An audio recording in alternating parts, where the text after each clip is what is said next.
8 tahun lamanya, Alfred Russel Wallace berada di Indonesia.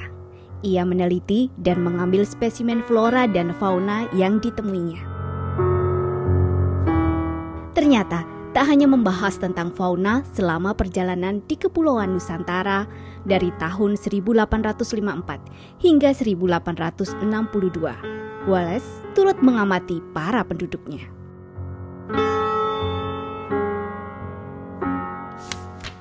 Menurut Wallace, ada dua ras yang berbeda, yaitu ras Melayu dan ras Papua.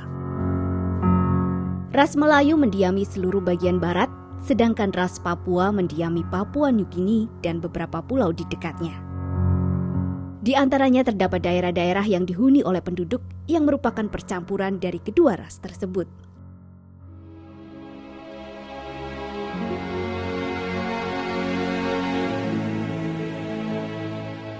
Dalam buku The Malay Archipelago, Wallace menuturkan stereotip kedua ras ini. Menurut Wallace, Melayu cenderung beremosi datar, pendiam, kurang percaya diri, dan pemalu. Bahkan, Wallace memberi contoh sikap Melayu yang tak menyukai konflik. Antara lain, piutang sering tak ditagih demi menghindari pertengkaran, tak suka mengolok orang lain, serta tidak suka mencampuri urusan orang lain. Wallace pun berpendapat Melayu kurang berambisi untuk memperoleh pengetahuan.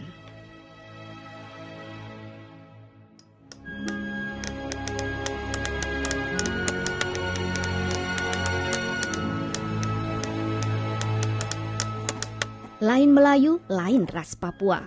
Wallace melihat orang Papua ekspresif dalam perbuatan dan perkataan. Orang Papua lebih bersemangat dan memiliki tingkat kecerdasan yang tak kalah dengan Melayu.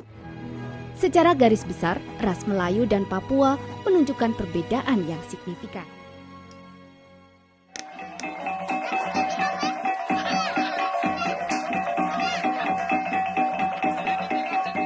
Wallace turut menyoroti para penduduk yang tinggal di bagian tengah Nusantara.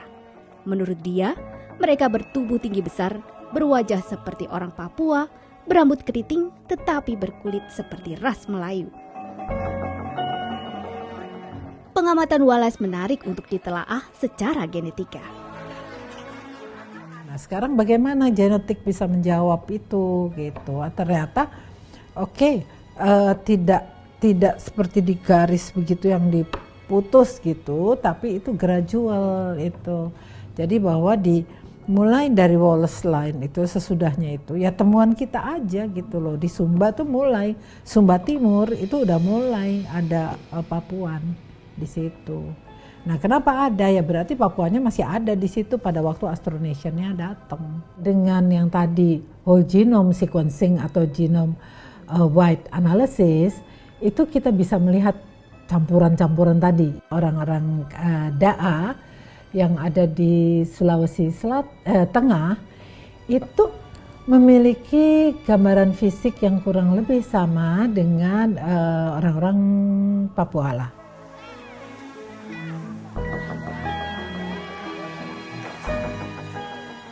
Karena di Nusa Tenggara itu pulau-pulau kecil yang berdekatan satu sama lain, kita dapat melihat dengan jelas bagaimana gambaran dua latar belakang genetik yang bercampur dan memiliki gradasi. Jadi secara gradasi dia itu makin lama makin banyak atau makin tinggi sampai ke Papua.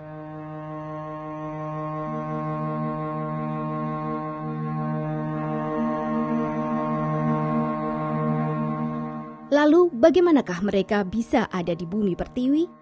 Apakah sudah ada dari awal Nusantara terbentuk atau hasil migrasi dari daerah lain? Jadi 50.000 tahun yang lalu itu sudah migrasi moyang kita yang dari Afrika itu sudah sampai di Kepulauan Nusantara. Mereka itu kemudian mengembara terus sampai akhirnya ditemukan di benua Australia yang pada waktu itu masih menjadi satu sebagai paparan sahul.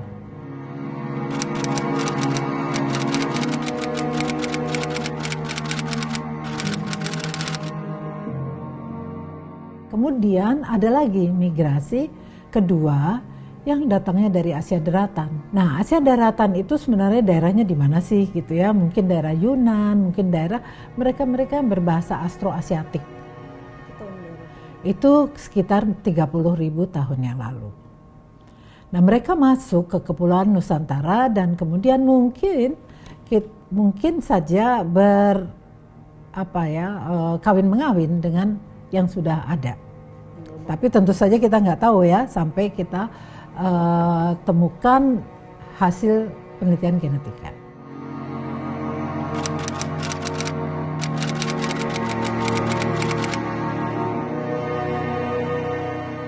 Yang ketiga itu gelombang migrasi yang cukup besar, itu mereka-mereka yang berbahasa Austronesia.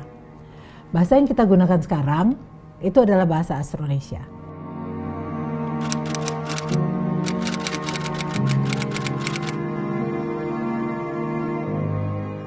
Gelombang 4 itu adalah zaman sejarah, jadi itu yang mulai dari tahun 700, agama masuk, perdagangan, tekstil, dan sebagainya.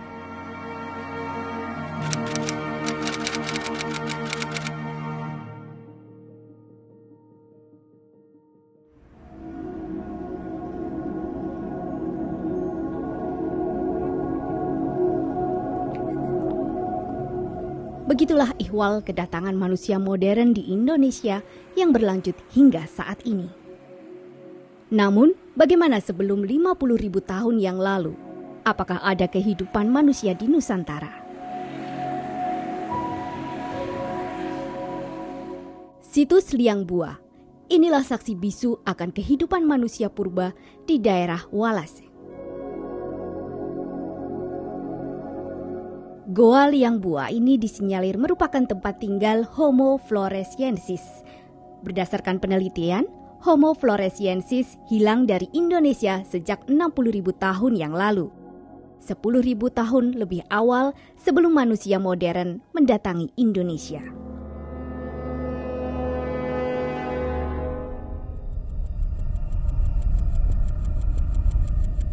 Para ahli menemukan tengkorak peninggalan Homo floresiensis. Berdasarkan fosil ini, disimpulkan tinggi Homo floresiensis dewasa adalah sekitar 1,1 meter, membuat spesies ini disebut hobbit atau manusia kerdil.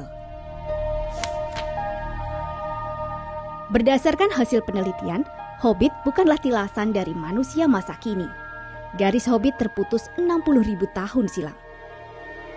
Penyebab kepunahan hobbit belum diketahui hingga saat ini.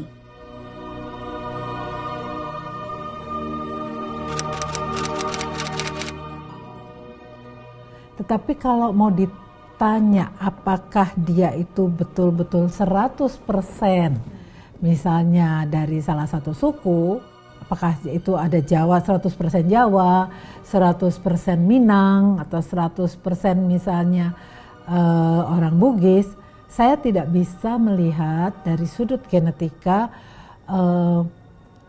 ke 100%-an itulah atau kemurnian dari genetik tersebut. Semakin menyelami genetis, semakin tersadar pula bahwa Indonesia adalah sebuah negara yang keberagamannya sangat kompleks, melebihi konsep kesukuan, agama, dan ras. Sebuah pluralitas yang jauh melampaui imajinasi kita.